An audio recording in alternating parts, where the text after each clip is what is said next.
में बोलने की कृपा करें।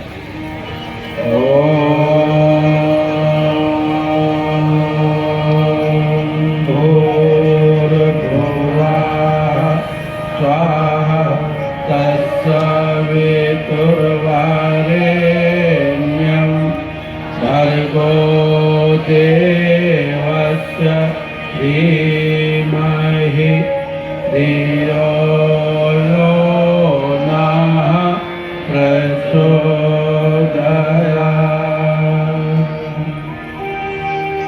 ॐ गजाननं भूतगणाधिसेवितं कपेतजम्बो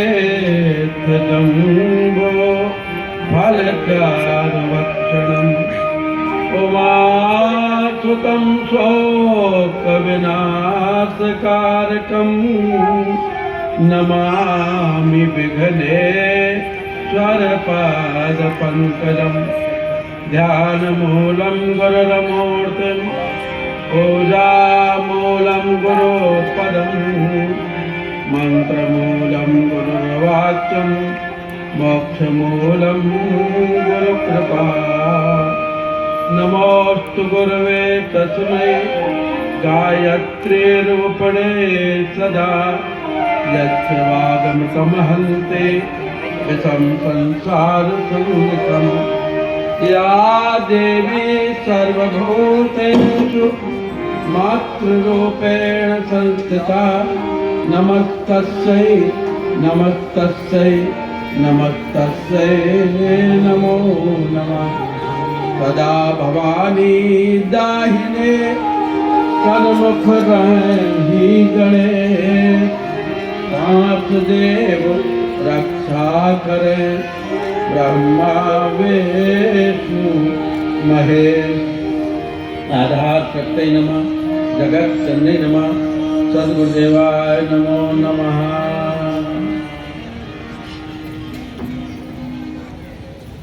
इस भव्य आयोजन में सूक्ष्म संरक्षण प्रदान करने वाले परम पूज्य गुरुदेव परम वंदनीय माता जी, अपनी अमृतमयी कृपा बरसाने वाली वेद माता गायत्री, प्रत्यक्ष मार्गदर्शन देने वाली हृदया दीदी हृदय रक्षा, शांति गुण से प्रतिनिधियों के रूप में आए हुए टोली नहीं, आपके यहाँ टोला आया हुआ है 11 व्यक्तियों का, तो इतना बड़ा कार्यक्रम को आयोजन कराने के लिए तो मेरे टोली के सभी आदरणीय और स्नेही भाइयों, मैं टोली नायक नहीं हूँ, मैं तो बीच में प्रवक्ता के रूप में दाल भात में मुसलसन बन गया। वैसे टोली नायक भाई परमेश्वर जी हैं और इनकी टोली अपनी है। तो अभी जब आपकी कलश यात्रा निकल रही थी तो मैं रथ पर बैठ करके देख रहा था, इतनी भव्य इतनी दिव्य इतना सुंदर उत्साह पूर्वक आपने कलश यात्रा निकाली, और जब आपकी कलश यात्रा आई तब भी आपके दर्शन किए। तो एक बार लक्ष्मी माता को और नारद जी को शनिदेव मिल गए, तो देवर्षि नारद से लक्ष्मी माता ने पूछा कि बता मैं अच्छी हूं कि शनिदेव अच्छे। अब नारद जी ने कहा अगर मैं शनिदेव अच्छे हैं कहता हूं तो लक्ष्मी माता रूठ जाएंगी, और अगर ये कहता हूं कि नहीं लक्ष्मी माता आप अच्छी है तो शनि देवता की वक्र दृष्टि हो जाएगी, मैं क्या करूं। तो उन्होंने कहा कि 10 कदम चल करके आप फिर मेरे पास में आइए। लक्ष्मी माता देवर्षि और शनि महाराज ये 10 कदम गए और फिर 10 कदम लौट करके आए। तो नारद जी ने निर्णय सुनाया कि हे लक्ष्मी माता आप आते हुए अच्छी लगी, और हे शनिदेव आप जाते हुए अच्छे लगे, लेकिन कलश यात्रा तो आते हुए भी अच्छी लगी और जाते हुए भी अच्छी लगी। पूरे भिलाई में आज आपने एक इतिहास रचा कि वास्तव में कितने अनुशासित कितने उत्साहपूर्वक कैसे पीत वस्त्रों में खूब नारे लगाते हुए आपने देखा जाए तो देवर्षि नारद की उम्मीदें पूरी कर दी कि मातृ शक्ति जाग गई। आप सब लक्ष्मी माताएं हैं, आप आते में भी अच्छी लगती हैं, जाते में भी अच्छी लगती हैं, यज्ञ में आएंगी वहां भी अच्छी लगेंगी, और आप जब यज्ञ में आहुति देंगी और प्रवचनों में बैठेंगी तब भी लक्ष्मी ही बनी रहेंगी। इस भावना के साथ में आपकी विराट भव्य दिव्य कलश यात्रा के लिए बहुत बहुत अभिनंदन, बहुत बहुत स्वागत। बंधुओं, कलश देवता माताओं बहनों आपने सिर पर धारण किया। ये कलश देवता हमारे बहुत ही प्रिय देवता हैं। क्यों?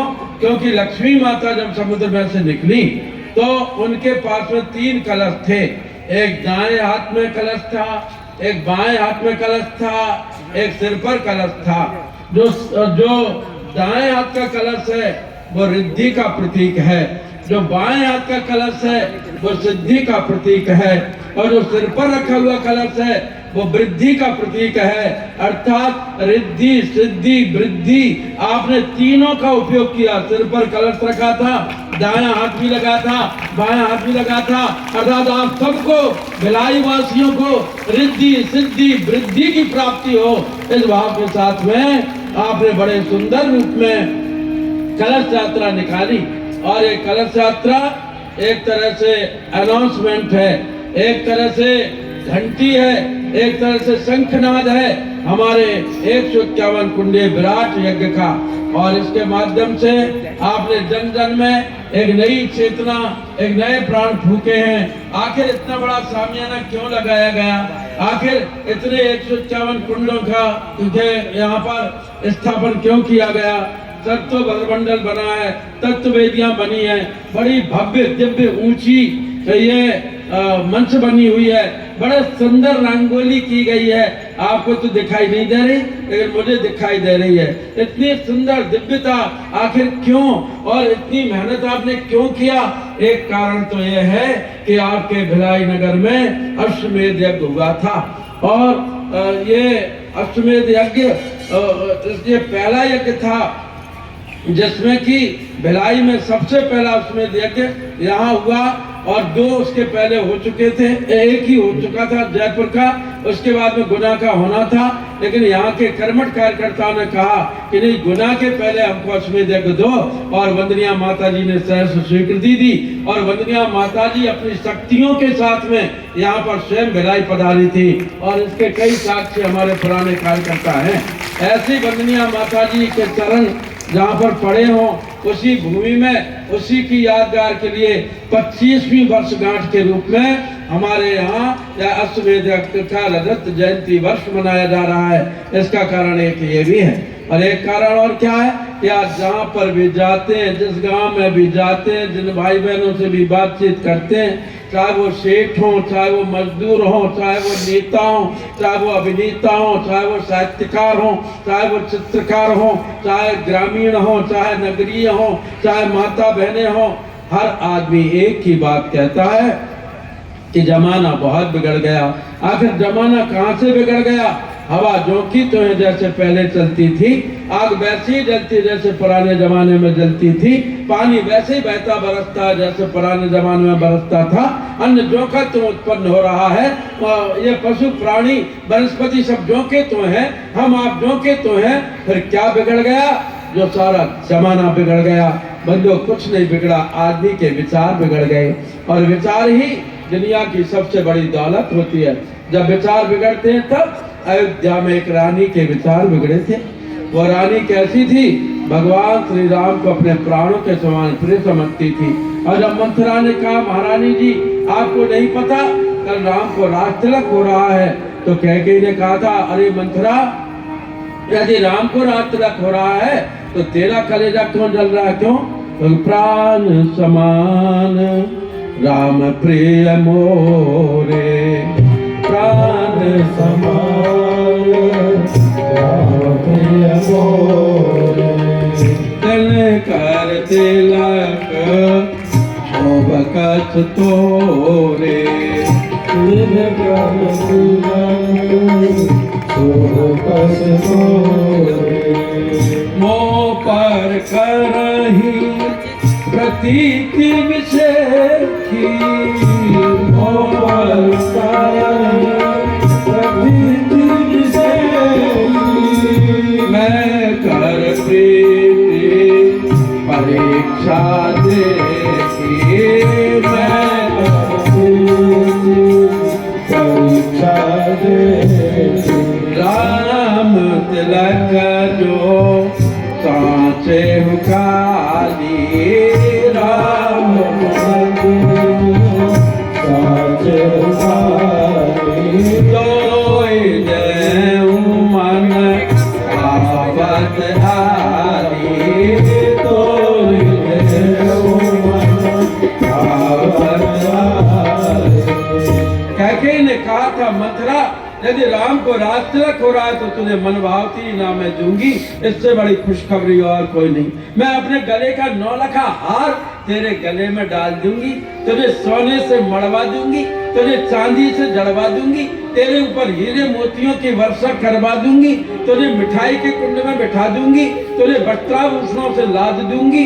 इतने सुंदर वचन कहने वाली कैकेयी के मन मस्तिष्क में जब पुत्र का मोह राज का लोभ आया, जो कैकेयी कहती थी कि राम जी तो मेरे प्राणों के समान प्रिय हैं, वो जब विचार बिगड़े तो वही कैकेयी 2 घंटे बाद वो भवन में महाराजा दशरथ से क्या कहने लगी थी, सुनहु प्राण प्रिय आवत देखा सुनहु प्राण प्रिय आवत देखा देव प्रथम वर कही टीका देव प्रथम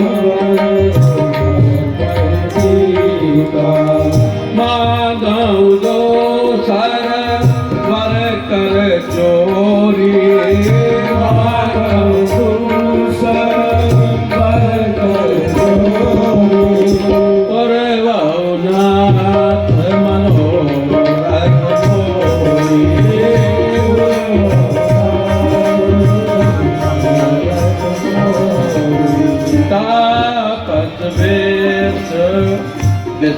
देवदासी तापस देवदासी 14 बरस राम बनवासी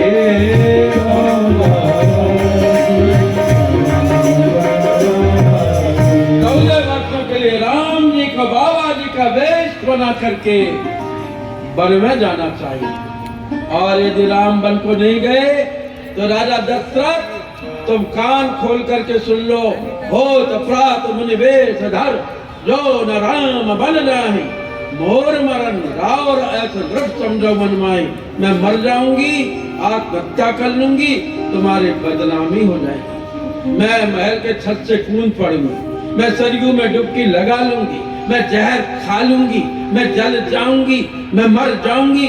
प्रातः काल होते होते राम को वन में जाना चाहिए। इतने सुंदर वचन कहने वाले के पुत्र मोह में इस प्रकार से जब विचार हुए तो सारी अयोध्या हाहाकार कर उठी, सारी अयोध्या अनाथ हो गई।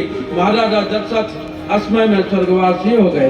3 महारानियों सहित 600 रानियों सहित 603 रानियों को वैधव्य का दुख उठाना पड़ा। भगवान श्री राम लक्ष्मण माँ जानकी जंगल जंगल में भटके। भैया भरत घर छोड़ करके गांव से बाहर रहने लगे और 14 वर्षों तक उन्होंने अन्न नहीं खाया। और बंधुओं, शत्रुघ्न जी का क्या होता रहा, उत्तरकांड तक उनका कोई नाम नहीं आया।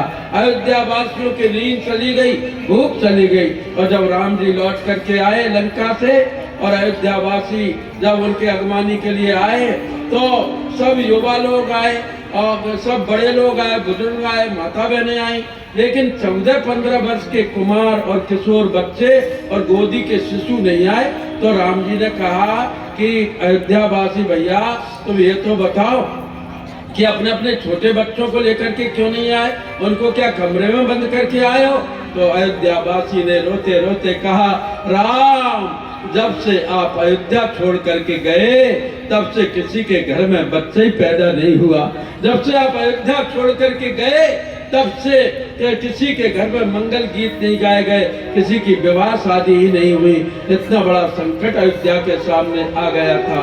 और बंधुओं, आज वेद मूर्ति तपोनिष्ठ पंडित श्री राम शर्मा आचार्य जी महाराज ने देखा कि आज एक कैकेयी की बात नहीं, आज तो घर घर में बहनों के, माताओं के, भाइयों के, बच्चों के विचार जाने कहाँ जाते चले जा रहे हैं। पहले तो कोप भवन में अयोध्या में एक ही कोप भवन था, लेकिन आज तो हमारे मकान का हर कमरा कोप भवन बना हुआ है।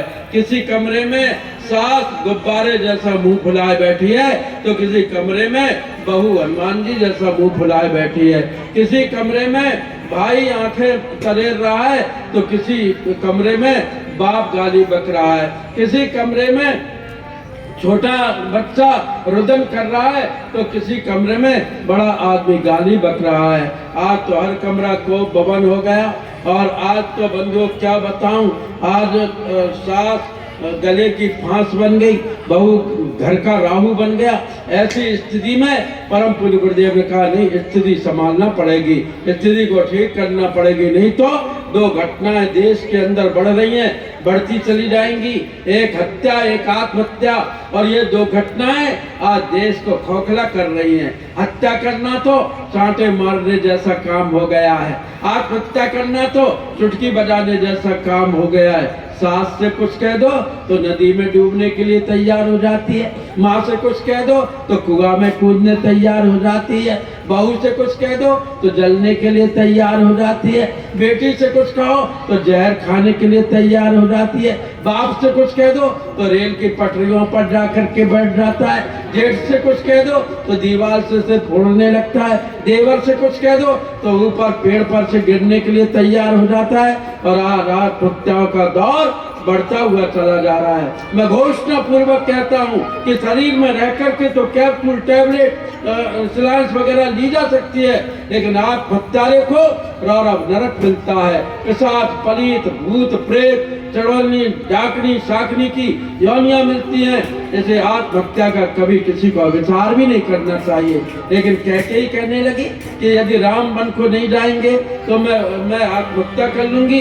बंधु, परम पूज्य गुरुदेव ने इस स्थिति को देखा और उन्होंने कहा कि हमको विचारों को आवारा कुत्तों की तरह अपने मन में नहीं भटकने देंगे, बल्कि सद्विचारों की एक सशक्त सेना खड़ी करेंगे। और उन्होंने ज्ञान यज्ञ की लाल मशाल प्रज्वलित की और उसी के अंतर्गत घर घर में गायत्री को सद्बुद्धि के रूप में, यज्ञ को सत्कर्म के रूप में प्रतिष्ठित करने के लिए आज बंधुओं घर घर में इस प्रकार गायत्री यज्ञ को प्रतिष्ठापित किया जा रहा है। आप सब तो लोग जुड़े हुए हैं, लेकिन जो नए लोग नहीं जुड़े उनके लिए डंका बजाया गया है। आकर के तो देखो, ना कोई शुल्क देना पड़ेगा, ना फीस देनी पड़ेगी, ना हवन सामग्री लाना पड़ेगी, ना पंडितों जैसा सामने फल फ्रूट चढ़ाने लाना पड़ेगा, ना दान दक्षिणा देना पड़ेगी। केवल आप जहाँ तक आवाज सुन रहे हैं, कल यज्ञ के देव पूजन में सम्मिलित तो हो जाओ, फिर देखना कि आपके परिवार का कितना सुंदर कल्याण होता हुआ चला जाएगा। इसलिए यह यज्ञ किया जा रहा है। और सारा संदेश तो मैं कल आपको यज्ञ के माध्यम से और शाम के प्रवचनों के माध्यम से दूंगा। और आपने इतनी मेहनत की, परिश्रम किया, ये भगवान के लिए आपने अपने जीवन रूपी खेत में बीज बोया है। ये बीज आपके सुख शांति के रूप में, आपके प्रसन्नता और समृद्धि के रूप में आपका बड़ वृक्ष बनेगा। इस भाव के साथ आप सभी को बहुत बहुत धन्यवाद, बहुत बहुत साधुवाद कि आप लोगों ने इतने परिश्रम पूर्वक, एक रौनक बन गई थी पूरी सड़कों पर। जहाँ से भी कलश यात्रा निकली, जहाँ पर भी पत्रकारों ने आज जो यहाँ के टीवी वालों ने जहाँ पर भी ये वीडियो की है, बंधुओं ये पूरे देश और पूरे विश्व में फैलता चला जा रहा है। मैं तो देख रहा था कई भाई ऑनलाइन ये फोन चला रहे थे और सब अपने अपने ग्रुपों से जुड़ करके देख रहे थे। इतनी भव्य, इतनी दिव्य, इतनी नव्य, इतनी महान कलश यात्रा, बहुत सुंदर, बहुत बहुत साधुवाद आप लोगों को। और अब आपका यह श्रम होगा। यहाँ पर हमारे श्री तीन संयोजक गण हमारे हैं, श्री SP सिंह भाई साहब हैं, श्री लोकनाथ साहू जी हैं, श्री टांक जी भाई साहब हैं, और इनके साथ में समस्त कार्यकर्ताओं ने गायत्री परिवार के भाइयों ने कंधे से कंधे मिलाकर जो रौनक बनाई है, इसमें माता बहनें कल सुबह पति के साथ में और भाई बहन सपत्नी यहाँ पर आए और ये जो दिव्य आयोजन हो रहा है इसका पूरा पूरा लाभ उठाएं। ओम शांति शांति शांति। आरती होगी। अभी आपने